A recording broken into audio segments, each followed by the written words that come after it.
बात करने के लिए हमारे साथ मौजूद हैं संविधान विशेषज्ञ फैजान मुस्तफा साहब। आप जानते हैं कि संवैधानिक मामलों में इनकी राय सटीक बैठती रही है। राष्ट्रपति शासन अरुणाचल प्रदेश में, उत्तराखंड के मामले में भी जो इनकी राय थी अंत में जाकर वही साबित हुई। दिल्ली के विधायकों की सदस्यता रद्द करने के मामले में भी जो फैजान साहब ने लिखा और बोला वही बात जाकर साबित हुई।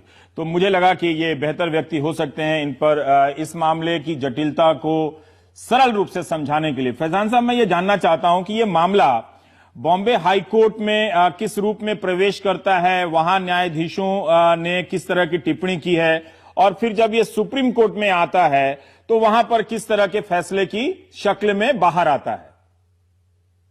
रवीश, पहली बात तो मैं ये कहूं कि मुझे दुख है कि देश में कई लोगों की आज के प्रदर्शन में जाने गई।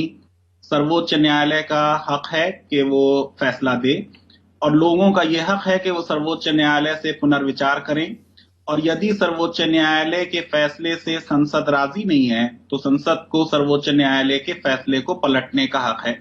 लेकिन इसमें हिंसा नहीं होनी चाहिए, और मुझे लगता है कि प्रशासन को जितनी तैयारी करनी चाहिए थी वो तैयारी नहीं हुई। अब इस पूरे केस को रवीश समझें कि यहां किसी एक क्लर्क ने ये शिकायत की कि मेरे साथ जो गलत बात की गई SC/ST एक्ट के तहत और मैं अपने ऑफिसर को प्रोसिक्यूट करना चाहता हूं, उसकी मुझे परमिशन दी जाए। और जो डायरेक्टर साहब थे, जो ये सुभाष चंद्र महाजन, जो सुप्रीम कोर्ट में गए हैं, ये उस पे बहुत दिन बैठे रहे और उसके बाद इन्होंने परमिशन नहीं दी। और बाद में फिर इनके विरुद्ध भी ये किया गया कि ये भी जो है जिसने क्राइम किया है उसको बचाने की कोशिश कर रहे हैं। अब ये एंटीसिपेटरी बेल का इतना जिक्र हो रहा है, लेकिन इनको एंटीसिपेटरी बेल मिल गई थी, तो यहां एंटीसिपेटरी बेल का मुद्दा नहीं था इस केस में। उसके बाद जब ये Maharashtra high court, Mumbai high court गए, तो ये एंटीसिपेटरी बेल लेने रवीश नहीं गए थे। इन्होंने कहा था मेरे खिलाफ पूरी क्रिमिनल प्रोसीडिंग्स क्वैश कर दी जाएं, और वहां हाई कोर्ट ने यह कहा कि अगर किसी लॉ का कभी कुछ दुरुपयोग भी कुछ केसेस में हो जाए तब भी उसका मतलब ये नहीं है कि वो लॉ खराब है। और यदि हमने इनके विरुद्ध क्रिमिनल प्रोसीडिंग्स क्वैश की तो इससे जो समाज का पिछड़ा हुआ और कुचला हुआ हमारा वर्ग है उसमें एक गलत सिग्नल जाएगा। मुझे रवीश ये कहते हुए अफसोस होता है कि हाई कोर्ट हमारी अक्सर ज्यादा अक्लमंदी दिखाती हैं, लेकिन सुप्रीम कोर्ट ने तय किया कि वो एक रॉन्ग सिग्नल उस वर्ग को भेजें, और आज आप उनका फ्रस्ट्रेशन सड़कों पर देख रहे हैं। और इसी से एक मैं सवाल और यहां पर पूछ लेना चाहता हूं कि आपने कहा कि बॉम्बे हाई कोर्ट में इन्हें अग्रिम जमानत मिल गई थी। क्या ये धारणा सही है कि SC/ST एक्ट में किसी को अग्रिम जमानत नहीं मिलती है? इसके प्रावधान के बारे में थोड़ी जानकारी दें आप। देखिए, ऐसा कि अग्रिम जमानत जो है इस एक्ट में एक्सक्लूड की गई इसलिए क्योंकि अगर जमानत मिल गई, आप ये सोचिए कि ये एक्ट जो है एक मिसचिफ को एड्रेस कर रहा है, वो है कास्ट सिस्टम। अब उस सिस्टम में जिसमें ऊंची जाति के लोग नीची जात के लोगों के साथ कोई बुरा काम करें या उनको गाली दें या उनके साथ डिस्क्रिमिनेशन करें, अगर वो जमानत पे आ जाएंगे तो फिर उनको डराएंगे, धमकाएंगे, उनके ऊपर प्रेशर लगाएंगे, उनके घर जलाएंगे और उनके ऊपर ये जोर डालेंगे कि वो केस को वापस ले लें। इसलिए पार्लियामेंट ने इसमें अंतरिम जमानत का प्रावधान नहीं किया, और ये प्रावधान कई और लॉज में भी नहीं है। मुझे अफसोस इस बात का है रवीश के एक 5 जज की बेंच करतार सिंह के केस में अग्रिम जमानत के एक्सक्लूजन को, उस प्रोविजन को ना होने को संवैधानिक कह चुकी है, और ये 2 जजेस की बेंच थी। तो इस 2 जजेस की बेंच को करतार सिंह के केस को फॉलो करना चाहिए था। इन्होंने उस केस को फॉलो नहीं किया, और आप ये देखिए कि जो बात कही है कि साहब अग्रिम जमानत मिलनी चाहिए, मैं उस पर बता दूं कि करतार सिंह में एक बड़ी बेंच ने, 5 जजेस ने, संवैधानिक बेंच ने यह कहा कि अग्रिम जमानत जो है वो हमारा मौलिक अधिकार नहीं है अनुच्छेद 21 के तहत, बल्कि वो एक स्टैट्यूटरी राइट है। 1973 से पहले जो हमारी कोड ऑफ क्रिमिनल प्रोसीजर थी उसमें अग्रिम जमानत नहीं थी। ये 41वें लॉ कमीशन की रिकमेंडेशन पे 1973 में अग्रिम जमानत आई, और अग्रिम जमानत के सिलसिले में और भी देखिए केसेस हैं कि जो कॉन्स्टिट्यूशनल कोर्ट्स हैं वो दे सकती हैं। तो मैं समझता हूं कि इस केस में सुप्रीम कोर्ट ने अग्रिम जमानत के सिलसिले में जो कुछ कहा वो पिछले सुप्रीम कोर्ट के जजमेंट्स के विरुद्ध है, और जो लॉ है कंट्री का कि अग्रिम जमानत आपका मौलिक अधिकार नहीं है, उसको इतने ऊंचे दर्जे पे ले गए अदालत। मुझे रवीश इसमें ऐसा लगा, ऐसा महसूस हुआ जजमेंट पढ़ के, जो लोग इस तरह के क्राइम करते हैं उनकी तरफ ज्यादा सहानुभूति मुझे दिखी जजमेंट में, और जिनके विरुद्ध क्राइम होता है उनके बारे में इस तरह के बात कही गई कि वो फ्रेटर्निटी मेंटेन करें, बंधुत्व मेंटेन करें, कॉन्स्टिट्यूशनल इंटीग्रेशन लाएं और इसको एक चार्टर ना बना दें, और ये बदले की भावना से केसेस ना फाइल करें। तो मैंने उसमें यही लिखा है अपने आर्टिकल में, क्या इस देश में बंधुत्व लाना या समाज में एक मेल मोहब्बत और प्यार पैदा करने की सारी ड्यूटी नीची जातों की और दलित की हैं, और ये ड्यूटी जो है ऊंची जात वालों की नहीं है, जिनके बारे में इस जजमेंट में कुछ भी नहीं कहा गया। एक सवाल मैं जानना चाहता हूं आपसे कि आप जब ये फर्क कर रहे हैं मौलिक अधिकार और स्टैट्यूटरी राइट में, दोनों में अंतर क्या है? रवीश, ये बात हमने पहले भी आपके शो पे बताई थी कि देखिए, प्राइवेसी के जजमेंट में भी जो सरकार थी वो कह रही थी ये स्टैट्यूटरी राइट है, हाँ, और मौलिक अधिकार नहीं है। जब कोई चीज मौलिक अधिकार हो जाती है तो फिर कोई भी जो लॉ बनेगा वो अगर उस अधिकार का हनन कर रहा है तो उस लॉ को असंवैधानिक करार दे दिया जाएगा। जो स्टैट्यूटरी राइट है उस राइट को कर्टेल आमतौर से कर लिया जाता है, और उस पे आपको रिलीफ सुप्रीम कोर्ट में नहीं मिलती। सुप्रीम कोर्ट में आप सिर्फ मौलिक अधिकारों के विरुद्ध जा सकते हैं, हाई कोर्ट में आप स्टैट्यूटरी राइट के अगेंस्ट भी जा सकते हैं। तो जो भी चीज मौलिक अधिकार हो गई वो ये समझिए एक सेक्रेड राइट हो गया, और उस राइट को प्रिवेल कराया जाएगा हर हालत में। यहां संसद ने कोई मौलिक अधिकार का हनन नहीं किया SC/ST एक्ट में, बल्कि एंटीसिपेटरी बेल, जिसको कई और राज्यों ने भी अपने संशोधन से समाप्त कर दिया अपने राज्यों में, उसमें एक डाइल्यूशन किया था कि हम इसमें एंटीसिपेटरी बेल नहीं देंगे। पर फैजान साहब, मैं एक और चीज जानना चाहता हूं कि ये जो बात कही जाती है कि मामले झूठे होते हैं, और दूसरा एक डर कि कोई उन्हें SC/ST एक्ट के तहत फंसा देगा, दोनों की वास्तविक स्थिति क्या है? देखिए, जो नेशनल क्राइम ब्यूरो का डेटा जिसके ऊपर सर्वोच्च न्यायालय ने इतना एम्फेसिस डाली, एक तो वो डेटा कंप्लीट नहीं होता। पूरी दुनिया में रवीश, रेसिज्म के क्राइम्स हों या हेट क्राइम्स हों, अंडर रिपोर्टिंग होती है। जितने क्राइम होते हैं, रेप जितने हमारे समाज में होते हैं उससे कम रिपोर्ट होते हैं। अब देखिए, जब ये डेटा खुद ये कह रहा है कि 78% केसेस में चार्जशीट फाइल हुई, तो चार्जशीट रवीश फाइल होती है इन्वेस्टिगेशन के बाद, इसका मतलब वो झूठे केसेस नहीं थे।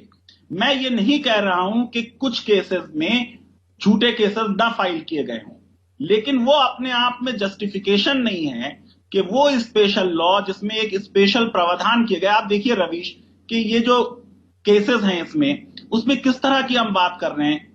हम कह रहे हैं उनके गले में हार न डाला गया हो, उनके घर के सामने किसी मुर्दा लाश को न डाल दिया गया हो, उनको घोड़े पे बैठने से रोका गया हो। अभी गुजरात में परसों रोका गया। कल देखिए यूपी में कासगंज में एक दूल्हा दुल्हन की पेटिशन इतने दिन से चल रही है कि हम बारात लाना चाहते हैं और उन्हें बारात लाने की परमिशन डीएम नहीं दे रहे। तो ये एक खास तरह का लॉ है जो एक खास तरह की सिचुएशन से डील करता है। अब आप देखिए कि संविधान में यह हमें लिखना पड़ा कि मंदिरों के दरवाजे सबके लिए खोले जा रहे हैं, अनटचेबिलिटी हम एबॉलिश कर रहे हैं। 1955 में एक लॉ बनाया, फिर 89 में एक लॉ बनाया, फिर 2016 में उसमें अमेंडमेंट किया। उसके बावजूद भी सुखदेव थोरत और घनश्याम शाह ने जो स्टडी की कि इंडिया के 564 गांव ऐसे हैं जहां आज उनको पानी नहीं पी सकते हैं, सड़क पर नहीं आ सकते हैं, दूल्हा घोड़े पे नहीं बैठ सकता है और नए कपड़े नहीं पहन सकते हैं। उनमें आप ये सोचिए विटनेस प्रोटेक्शन लॉ पूरे देश में अभी नहीं है, लेकिन इस एक्ट के लिए रखा गया कि जो इंफॉर्मेशन देगा या जो गवाही देगा उसको प्रोटेक्शन दिया जाएगा। इसमें पैसे का प्रावधान किया गया। तो ये सारा जो या ड्यूटी लगाई गई, आप ये देखिए कि लॉ में ये लिखा हुआ था कि अगर कोई इस तरीके की इंफॉर्मेशन आएगी तो एफआईआर मैंडेटरी है, और सुप्रीम कोर्ट ने इस केस में एफआईआर को ये कह दिया कि बिना इंक्वायरी के नहीं होगा। तो न सिर्फ ये सीआरपीसी का जो जनरल लॉ है उसके विरुद्ध गए, बल्कि सर्वोच्च न्यायालय इस एक्ट में, SC/ST एक्ट में जो प्रावधान था उसके भी विरुद्ध गए। आप सोचिए रवीश, कितनी पेनफुल बात है कि अगर कोई नॉर्मल क्राइम हो तो उसकी FIR फौरन हो जाए, और SC/ST दलित के साथ कोई काम हो ऐसा बुरा तो उसकी FIR से पहले इन्वेस्टिगेशन करें।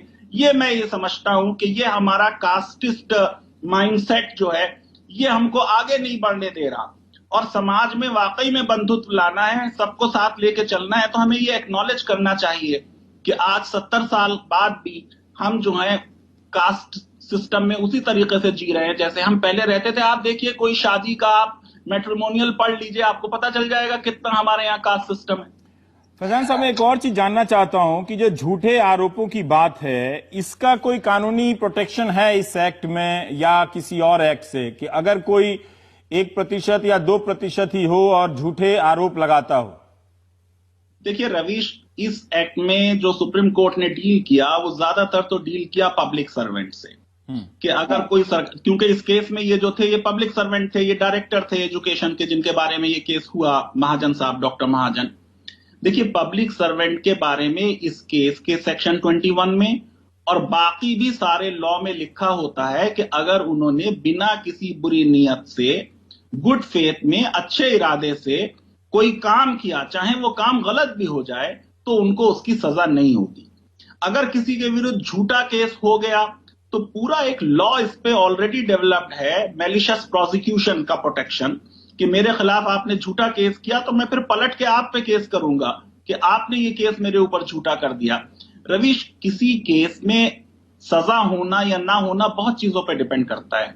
आप ये देखिए कि जब SC/ST एक्ट केस में कोई केस होगा तो पुलिस, इन्वेस्टिगेशन और पूरा हमारा जुडिशियल सिस्टम भी जो है एक कास्ट सिस्टम से ऐसे जुड़ा हुआ है कि हमारी प्रिजुडिसेस की वजह से उसमें एक्विटल हो जाता है। अगर जरा सा भी संदेह है तो एक्विटल हो जाता है, क्योंकि आपको मालूम है benefit of doubt goes in favour of accuse. इसका मतलब ये नहीं है कि वो केस झूठा है। तो केस में कन्विक्शन होना अपने आप में वो ये साबित नहीं करता कि बड़ा अच्छा है। आपका रेप लॉ में कन्विक्शन रेट कम है, आतंकवाद के केसेस में कन्विक्शन रेट कम है, तो क्या हम आतंकवाद वाले लॉ को भी डाइल्यूट करने वाले हैं? अगर हम वाकई में एक अभियुक्त के अधिकारों में यकीन रखते हैं और प्रिजम्पशन ऑफ इनोसेंस की बात करते हैं तो टेरर लॉ को भी डाइल्यूट कर लें। मैं ये कहना चाहता हूं रवीश कि बहुत सिंपल सी बात है कि कन्विक्शन रेट जो है वो कम होना अपने आप में कोई बात नहीं, बल्कि हमें देखना चाहिए कि ये 2014 में जो कन्विक्शन रेट बढ़ा था, ये क्या हुआ 2014 के बाद से कि वो कन्विक्शन रेट गिर रहा है। इस बारे में हमें रिसर्च करनी चाहिए और ढूंढना चाहिए इस रीजंस को कि क्या हमारा समाज में हम एंटी दलित होते जा रहे हैं। एक ब्रेक लेते हैं फैजान साहब, इसके बाद और 2-3 सवाल आपसे रह जाते हैं जो पूछेंगे अभी हम। फैजान साहब, हमारे पास और 4 मिनट है। हम ये जानना चाहते हैं कि किन परिस्थितियों में SC/ST एक्ट 1989 को लाया गया था, तब क्या बहस हुई थी, और ये जो नया फैसला आया है इससे आम दलित जो शोषित है, जो पीड़ित है, उसके अधिकार किस तरह से थाने के सामने या SSP के सामने और कमजोर हो जाते हैं? देखिए रवीश, ये बात जो statement of object and reason होता है, जब भी कोई लॉ बनता है तो उसमें लिखा जाता है कि ये लॉ हम क्यों बना रहे हैं।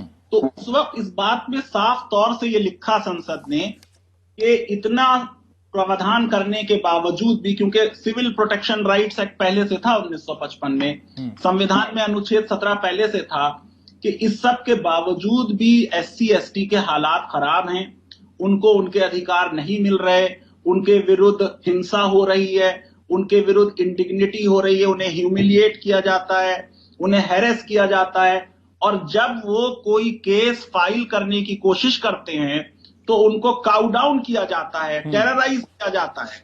इसलिए ये लॉ बना था। मैं समझता हूं लॉ बनाने का जो मकसद था वो हमारे समाज की जो रियलिटी थी कास्ट सिस्टम की, उसकी वजह से बिल्कुल सही था। अब इस लॉ का थोड़ा बहुत कहीं एब्यूज हो गया तो एब्यूज को खत्म करना चाहिए। अब सोचिए अगर डाउरी डेथ्स हो रही हैं तो उसका इलाज रवीश ये नहीं है कि शादियां बंद कर दी जाएं, बल्कि हम ये करें कि उसको डाउरी डेथ्स ना हो, पर आपने अच्छी तरह से बताया भी कि अगर कोई फर्जी केस करता है तो उसके पास उसी कानून के तहत और या अन्य कानून के तहत पर्याप्त अधिकार हैं कि वो वापस मुकदमा कर सकता है। मैं एक चीज जानना चाहता हूं कि शायद लोगों को यही बताया जाता कि अगर आपको लगता है कि कोई झूठा केस है तो आप ये मुकदमा लड़ सकते हैं, ये प्रावधान है। ये नहीं जानने की वजह से ही इस तरह की और धारणा और कंफ्यूजन फैल जाता है। पर एक बात जानना चाहता हूं कि इस बहस के दौरान अभी जो सरकार कह रही है कि उसने रिव्यू पिटीशन फाइल किया है, लेकिन जब सुप्रीम कोर्ट के सामने बहस हो रही थी इस फैसले से पहले, तब सरकार ने क्या तर्क रखे थे, कितनी मजबूती से तर्क रखे थे अपने? रवीश, देखिए, मैंने अपने आर्टिकल में लिख दिया कि सरकार के सारे तर्क एएसजी के सिर्फ एक पैराग्राफ में जज साहब ने लिख दिए। सरकार ने ये बात वास्तव में कही थी कि जहां पे लॉ क्लियर हुआ, जजेस को गाइडलाइन नहीं बनानी चाहिए। मैंने भी अपने आर्टिकल में ये लिखा है कि गाइडलाइन, जब दिल्ली में बहुत ठंड थी और नाइट शेल्टर्स की जरूरत थी तो आपने कोई लॉ नहीं था, गाइडलाइन बना दी। या विशाखा के केस में सेक्सुअल हैरेसमेंट वर्क प्लेस पे कोई लॉ नहीं था, आपने गाइडलाइन बना दी। या अभी खप पंचायत के केस में कोई लॉ नहीं था उस मुद्दे से डील करने वाला, तो गाइडलाइन बना दी। यहां मैं ये समझता हूं कि ये न्यायिक सक्रियता का भी एक केस है कि लॉ ऑलरेडी क्लियर था और लॉ बनाने का हक जजेस को नहीं है। ये गाइडलाइंस बना के जजेस ने जो है एक लक्ष्मण रेखा को पार किया। और कुछ महीने पहले इसी बेंच ने औरतों के विरुद्ध जो क्रुएल्टी वाले केसेस थे उसमें भी ये कहा कि झूठे केसेस होते हैं और वहां भी एफआईआर ना हो जब तक कोई इंक्वायरी ना हो।